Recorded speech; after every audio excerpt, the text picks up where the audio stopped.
Tinanong siya ng bata kung saan siya biglang nanggaling. Mukha silang magkaedad. Tumingin sa kanya ang tagapagligtas at nagtama ang kanilang mga mata.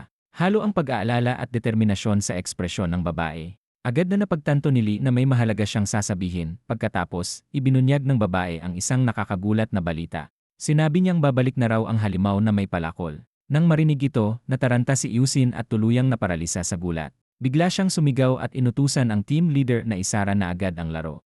Gusto niyang matapos na ang lahat sa lalong madaling panahon, ngunit sumingit ang lalaking may kulay abong buhok at humiling ng kalma dahil kailangan pa ring magbigay ng mga utos upang hindi mataranta ang mga sundalo. Ipinaliwanag ng lalaki na ang general ay anak ng dating leader at naniniwala siyang kaya ng mahinang batang iyon na talunin si Blackwing. Ngunit si Lee Yusin ay patuloy pa ring nanginginig sa takot. Samantala, ipinakita ng lahat ng sundalo na naniniwala sila sa kanyang tagumpay. Sumigaw si Lee at sinabing imposibleng mag-isa lamang na labanan ng isang ordinaryong estudyante ang isang halimaw na tulad noon. Hindi naman talaga siya ang tunay na general ng unit at ang gusto lang niya ay makatakas sa isinumpang larong iyon sa lalong madaling panahon. Nang marinig ng buong platoon ang mga salita ng bata, natigilan silang lahat. Pagkatapos, humakbang palapit ang babaeng may mahabang buhok. Humarap siya sa bata ng harapan. Dahil pakiramdam ng general ay parang laro lamang ang lahat ng ito, nagpa siya ang babae na ipaalam sa kanya ang katotohanan.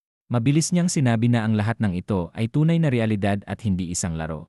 At para mabuhay ang lahat, kailangan nilang lumaban ng buong tapang at hindi umatras. Nang marinig ito, nagbalik sa isipan ng bata ang mukha ng walang awang kaaway. Ang halimaw na iyon ay pumatay na ng napakaraming sundalo ng walang pag-aalinlangan. Samantala, ang mga utak sa likod ng buong kaguluhan ay nag-enjoy sa isang masarap na hapunan na may makatas na steak. Nagpasalamat ang lalaki sa team leader na si Lee Hyang-yu sa kanyang trabaho na magbabalik sa kanila sa New York sa lalong madaling panahon. Tuwang-tuwa ang matanda sa mga papuri ng branch manager na may nakahanda na namang bagong misyon para sa kanya. Ang misyong ito ay tungkol sa supladang batang babae na si Maria. Dahil pamilyar na sila sa laro, sinabi ng matanda na hinihintay na lamang nilang mag-crash si Maria bago nila simulan ang susunod na hakbang. Sa sandaling iyon, nasa loob si Maria ng isang augmented reality capsule. Katabi niya si Lin na nasa isa pang device at lubusang nakatuon sa simulation. Matatapos ang simulation sa oras na mawalan ng sigla ang bata. Ngunit kinakabahan ang matanda sa posibilidad na magising si Maria dahil ang pamamahala sa kanilang dalawa ng sabay ay magiging isang malaking problema. Abala man ang simulator sa mga aberya, hindi hinayaan ng matanda na masira nito ang ingranding pagtatapos ng mga pagsubok. Ngumiti siya at nagbigay ng thumbs up sa branch manager. Isinaalang-alang ng malaking lalaki ang posibilidad ng isang hindi inaasahang pangyayari at nagbigay ng halimbawa kung ano ang maaaring sumira sa buong huling yugto ng test. Ang tinutukoy niyang panganib ay ang simulation ni Lian. Dahil kung magawa nitong talunin ang kilalang si Blackwing, posibleng masira ang buong sistema ng augmented reality tests. At sa mismong sandaling iyon, malalim na ang dalawa sa loob ng laro, biglang may tumawag sa team leader. Agad itong nakakuha ng kanyang atensyon.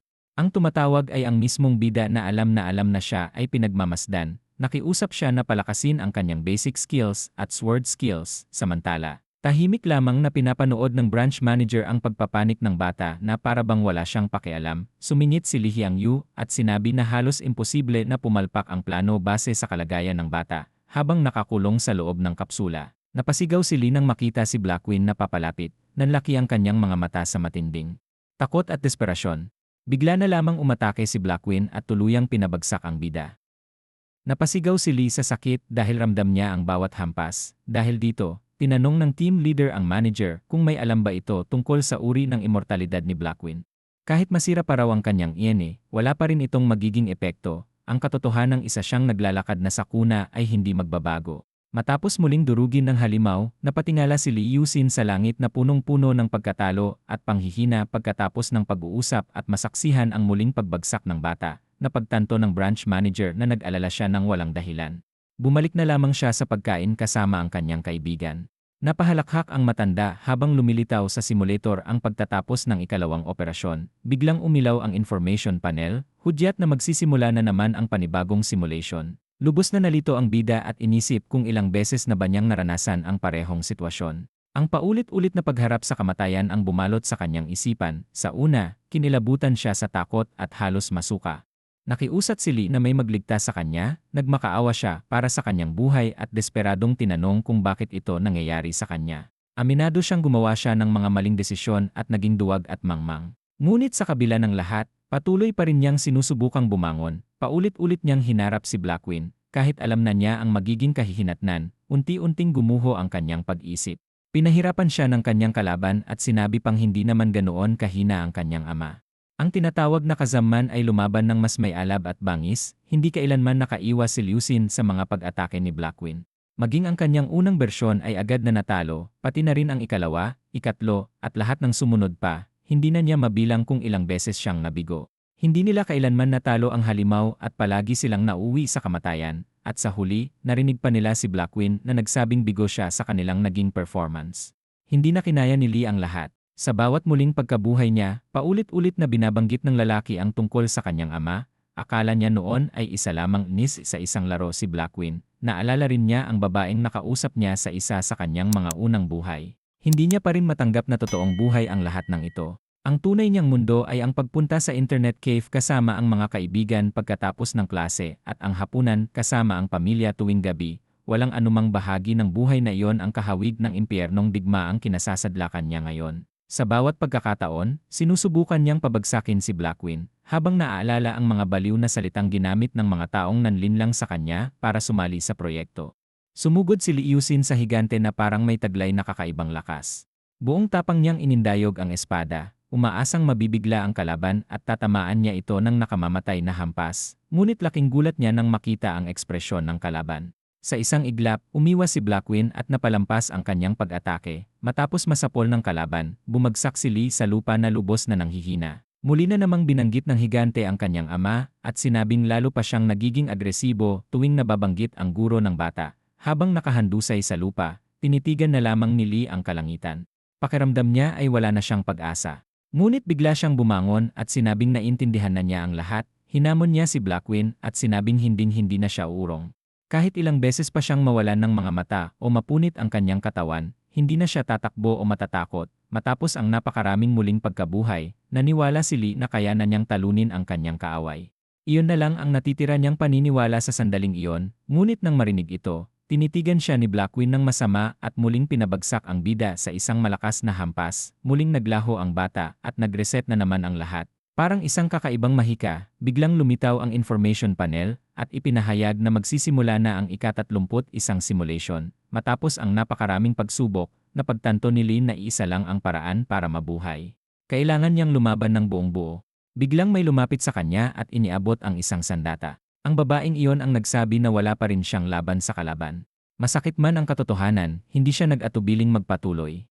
Tinanggap ng bida ang lahat ng sinabi ng babae na nakatingin sa kanya ng may determinasyon at walang balak sumuko. Sa sandaling iyon, ipinikit ni Liu Xin ang kanyang mga mata. Nang iminulat niya ang mga ito, isang nakakatakot na tanawin ang bumungad sa kanya. Maraming matutulis na palaso ang papalapit sa kanya, ngunit muli na namang iniligtas siya ng babae. Sinira niya ang lahat ng mga palaso gamit ang kanyang espada. Mukhang sanay na si Lee sa ganitong mga sitwasyon at hindi na gaanong nagulat. Pagkatapos, nagbigay ng utos ang babae at inisip na lalaban na ang general. Siya ang mangunguna at magtatanggol habang si Lee ang lalaban. Nagkunwari si Lee na nakikinig at tumango lamang. Ngunit naalala niya ang lalaking nanlinlang sa kanya noon, kaya nagpasya siyang huwag nang magtiwala kanino man. Sa huli, wala na siyang ibang pagpipilian kundi ang lumaban hanggang sa tuluyan niyang mapabagsak ang kanyang kaaway. Sa wakas, sumigaw ang matandang lalaking may kulay abong buhok at inanunsyo na nagbigay na ng utos ang general. Inutusan ang lahat ng tropa na maghanda para sa labanan.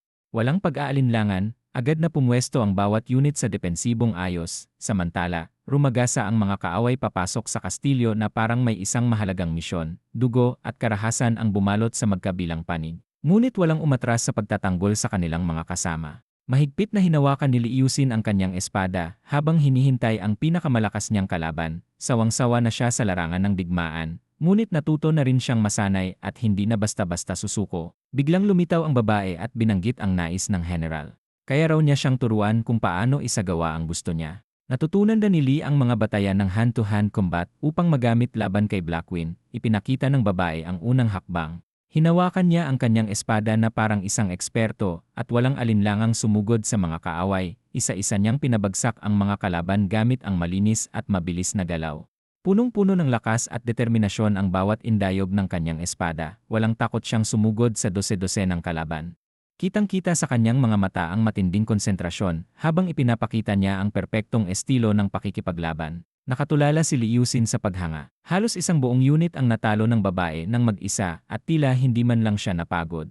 Ayon sa kanya, kahit umabot na sa sukdulan ang lakas ng bata, kailangan pa rin itong itaas ang espada hanggang sa huling sandali, matapos masaksihan ang perpektong mga galaw sa labanan na pagtanto ng bida kung gaano talaga kalakas ang babae. Biglang sumigaw ang lalaking may kulay abong buhok at inanunsyo na nagsisimula na ang labanan. Inutusan niya ang lahat na lumaban hanggang sa huling hininga.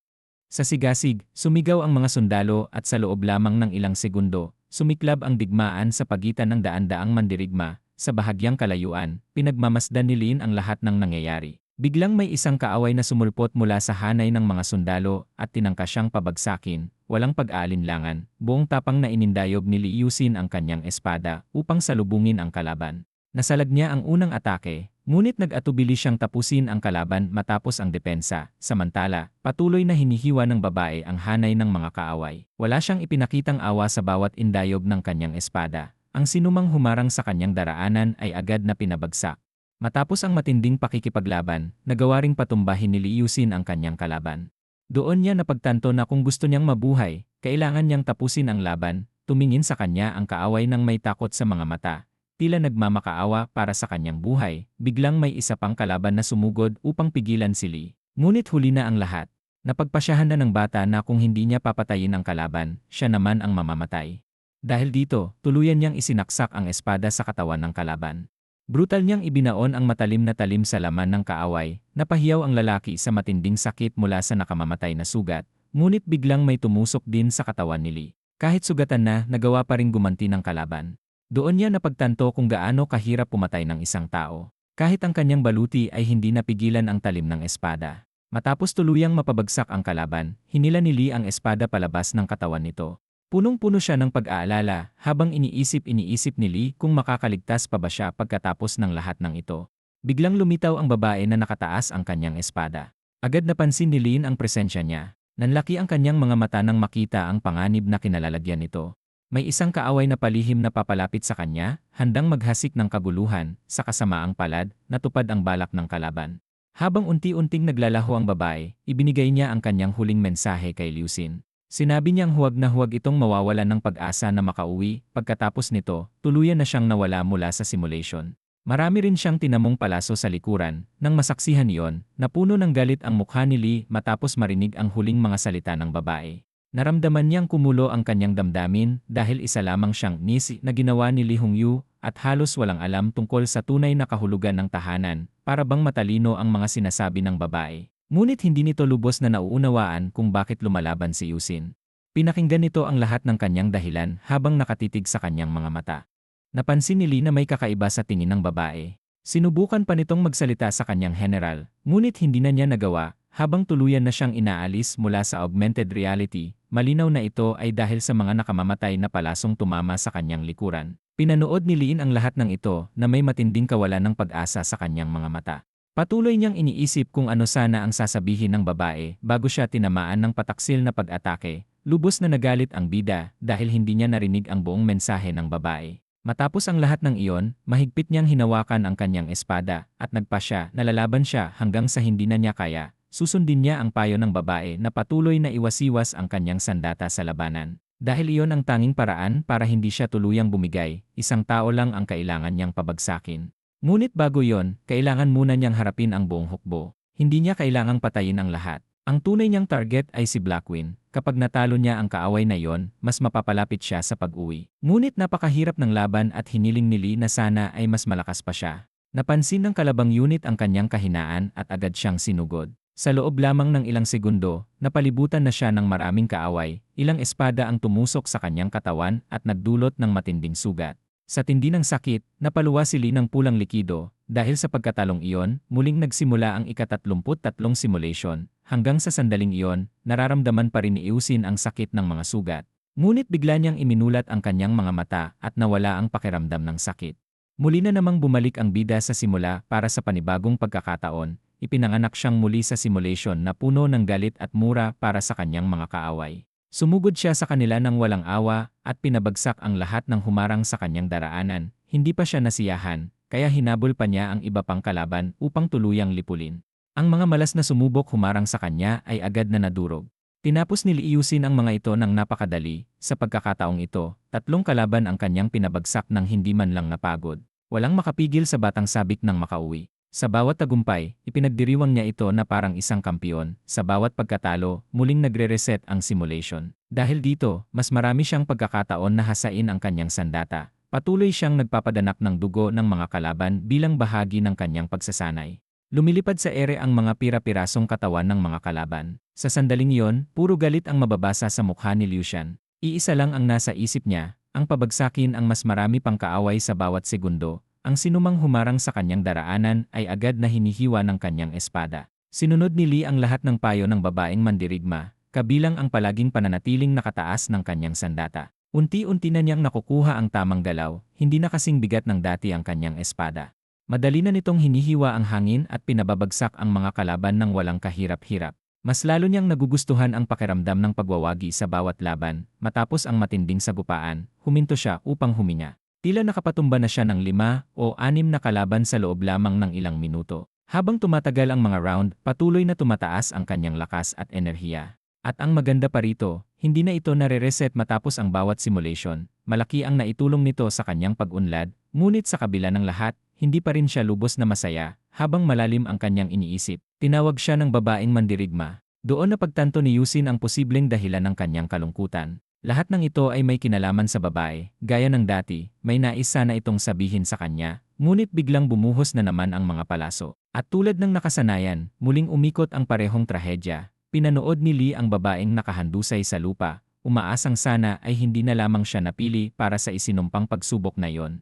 Muling lumitaw ang information panel at inanunsyo ang ika-65 simulation. Habang patuloy siyang lumalakas, binilang ni Lin ang kanyang mga napatumba. 9 na kalaban. Para sa kanya, napakadali lamang yon. Sa loob ng maikling panahon, nakapatumba siya ng halos 10 kalaban nang hindi man lang pinagpawisan. Habang ginagawa niya ito, biglang may grupo ng mga kaaway na sumugod sa kanya, handang pabagsakin siya.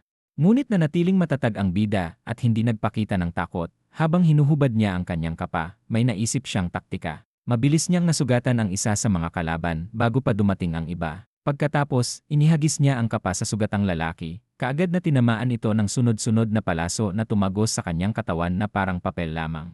Maging ang palamuting nakasabit sa kapa ay lumipad dahil sa lakas ng tama. Napagtanto ni Liin na ilan sa mga palasong iyon ay galing pa sa sarili nilang hanay. Nang makita niyang gumana ang kanyang plano, napangiti siya ng may bahagyang kasamaan. Mahigpit niyang hinawakan ang kanyang espada, habang ang mga kaaway sa harapan niya ay napaatras sa takot. Pagkatapos, buong tapang siyang sumugod sa buong unit ng kalaban.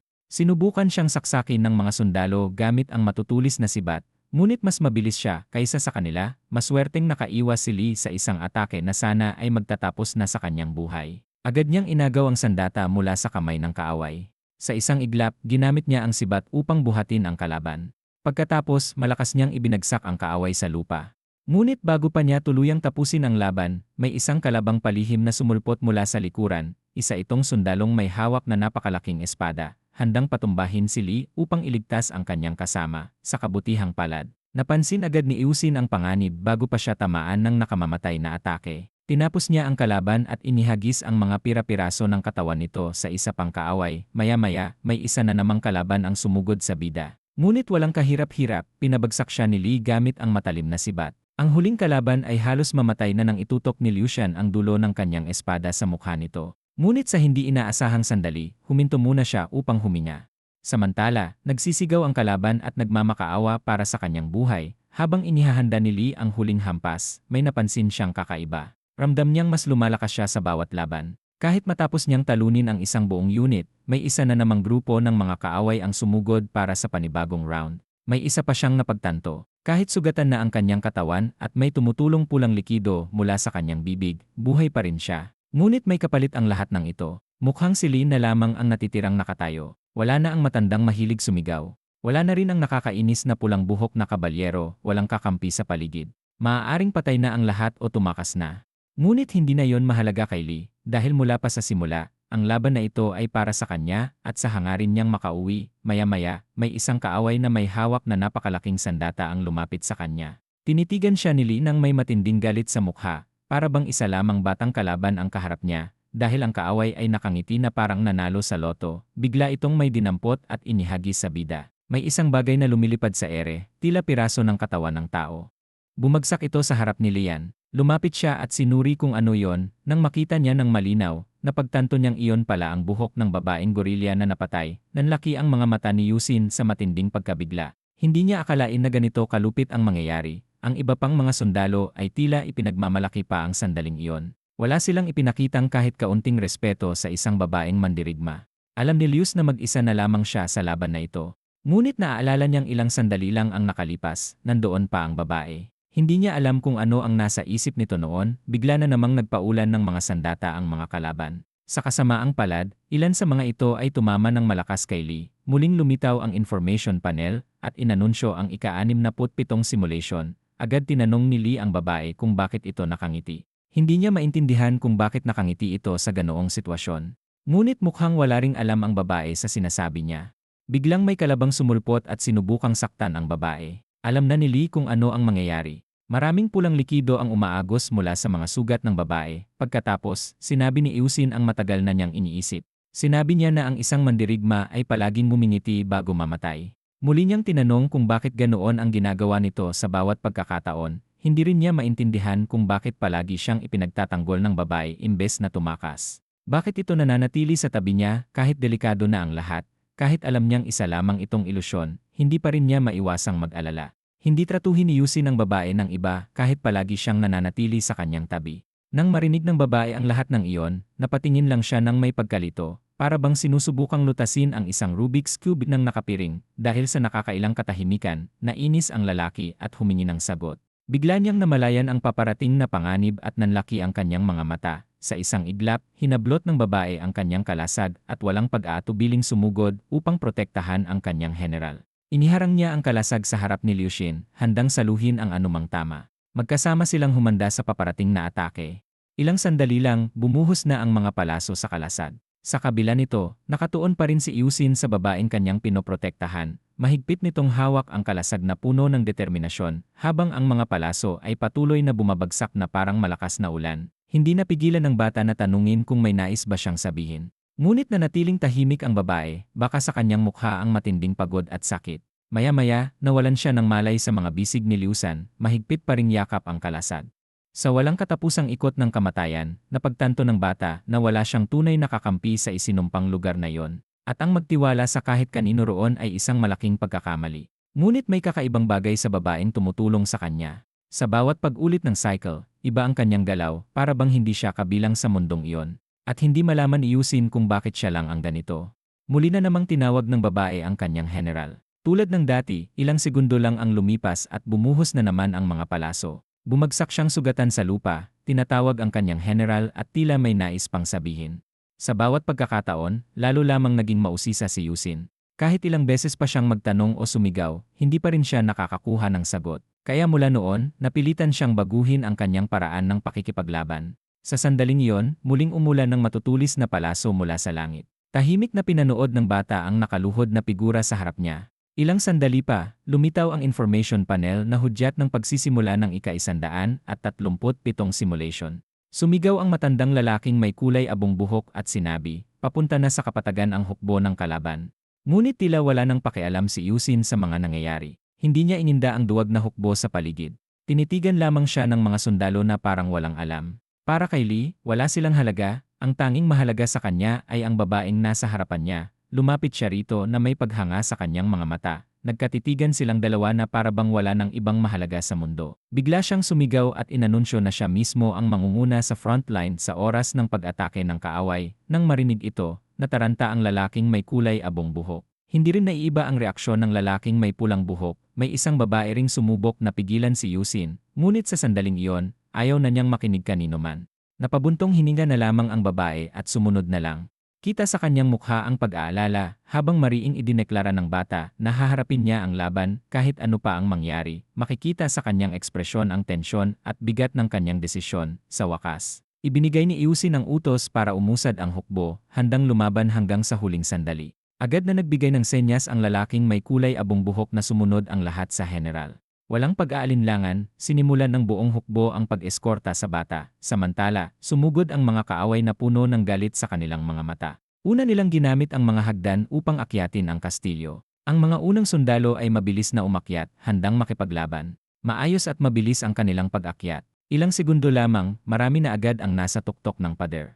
Gaya ng dati, binato sila ng malalaking tipak ng bato upang mapigilan ang paglusob, bumagsak ang mga umaakyat, at muling naulit ang parehong eksena gaya ng mga nakaraang pagkakataon. Patuloy na umusad ang hukbo ng mga kaaway sa kapatagan, puno ng sigla at tapang. Si In ay kumbinsidong sa pagkakataong ito ay tuluyan na niyang mapipigilan ang lahat. Nasa unahan na siya ng labanan at humaharap sa napakaraming kalaban. Sa sandaling iyon, naisip niya ang tunay niyang hangarin. Ang marinig ang sasabihin ng babae at malaman ang kanyang tunay na pagkatao. Doon niya tuluyang masisira ang isinumpang ikot ng paulit-ulit na kamatayan.